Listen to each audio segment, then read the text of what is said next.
Sur la dynamique, la dernière vue, on retrouve nos octants, nos 8 octants, mais tu vois qu'ils ne sont plus classés géographiquement, mais par ordre d'entrée en scène, du premier au dernier score, et apparaissent en vert bah, tes scores importants et prééminents, apparaissent en gris tout ce qui n'est pas évitement, et en rouge, effectivement, les scores en dessous de 30.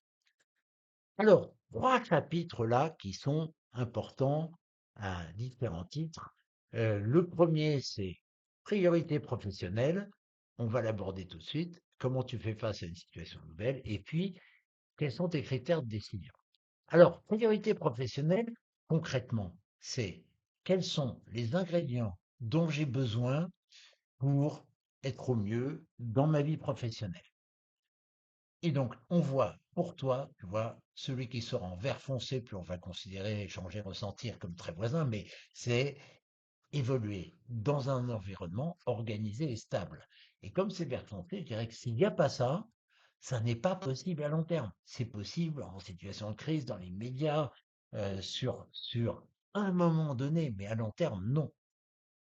Échanger, travailler dans une ambiance conviviale, les autres en équipe, ça, c'est un point clé également pour toi. Et le troisième, parce que les trois sont quasi à égalité, c'est l'épanouissement personnel. Bah, tu dois dire, bah oui, épanouissement personnel, c'est évident pour tout le monde. Non, non. Tous les gens qui ont ressenti en retrait, ils vont chercher autre chose.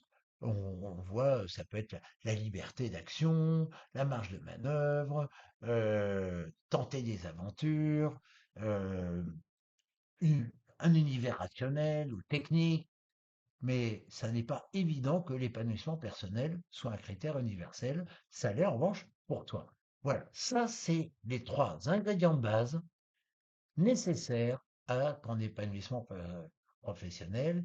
Et s'il y en a un qui manque, c'est pas facile. S'il y en a deux qui manquent, ça devient vraiment très difficile, du moins à long terme pour toi. En revanche, tu vois, défricher marge de manœuvre pour explorer de nouvelles manières de faire.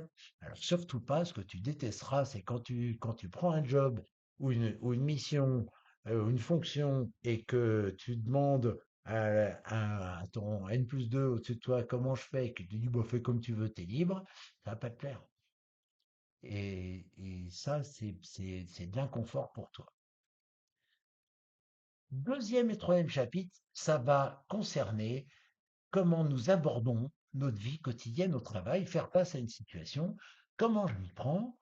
Et donc, tu vois, quelle que soit la situation, c'est OK, en quoi ça modifie ou pas mon organisation, en quoi ça s'intègre ou pas dans mon organisation. Et c'est vraiment ça les premières questions que tu te poses. Et puis, tout de suite après, j'en parle. Et j'ai besoin de feedback. Et j'ai besoin d'avoir le retour des autres.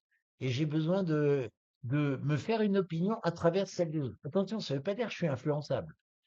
Mais ça veut dire que c'est très important pour moi de faire des tours de table, passer des appels et obtenir un retour et voir quelles conclusions j'en tire. Et puis, tourner vers l'autre, ça c'est échanger, tourner vers moi. Et m'imprégner de la situation. Et qu'est-ce qu'elle évoque?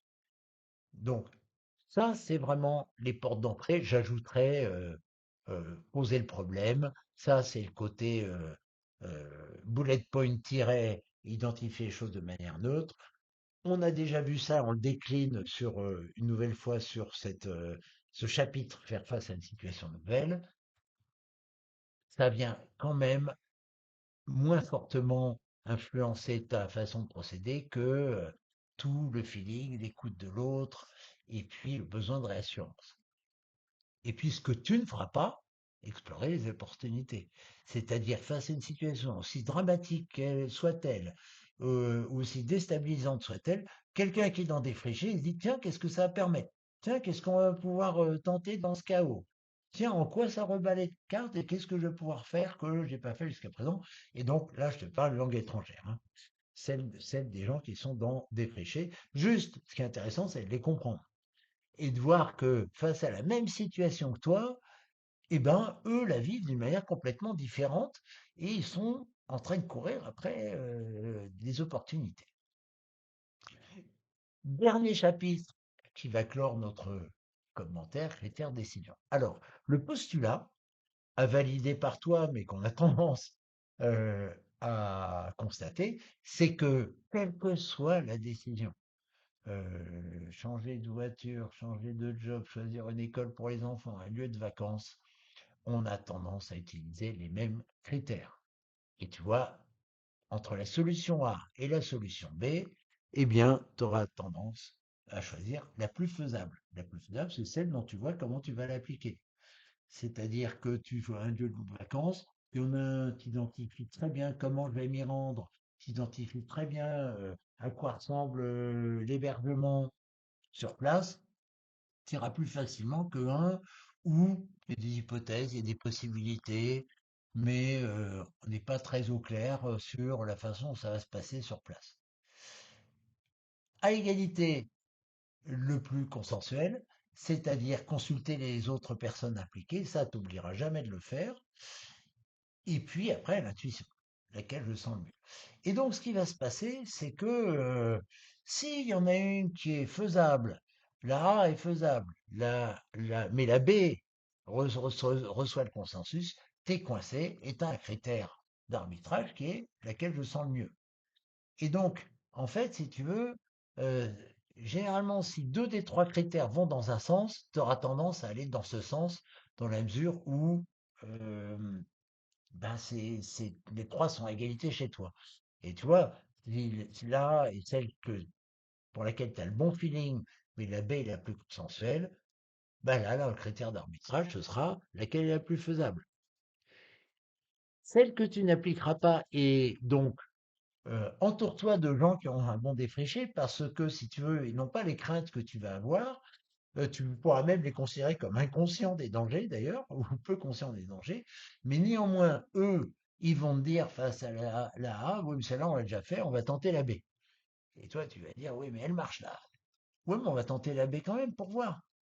Et donc, si tu veux, ce qui est intéressant, c'est que si tu es tout seul, toute seule, et que tu ne fais pas appel à des gens qui ont un fort défriché, tu peux vivre dans le regret plus que le remords. Le remords, c'est j'ai le remords d'avoir fait quelque chose, j'ai le regret de ne pas l'avoir fait.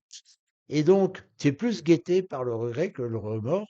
Et si tu veux, le risque dans ta vie professionnelle, c'est de ne pas saisir les opportunités, de ne pas tenter des choses et d'attendre de voir ce qui se passe ailleurs avant d'y aller. Donc, en synthèse de ton profil, effectivement, la partie émotive est au centre, aussi bien le besoin de réassurance à travers administrer que le besoin de bien-être à travers ressentir et le besoin d'être bien avec les autres à travers échanger, avec, en bémol, mais qui existe quand même, raisonner à une dimension de réflexion et de distance. Et c'est ça qui fait le cœur de ton profil et de ton fonctionnement au quotidien.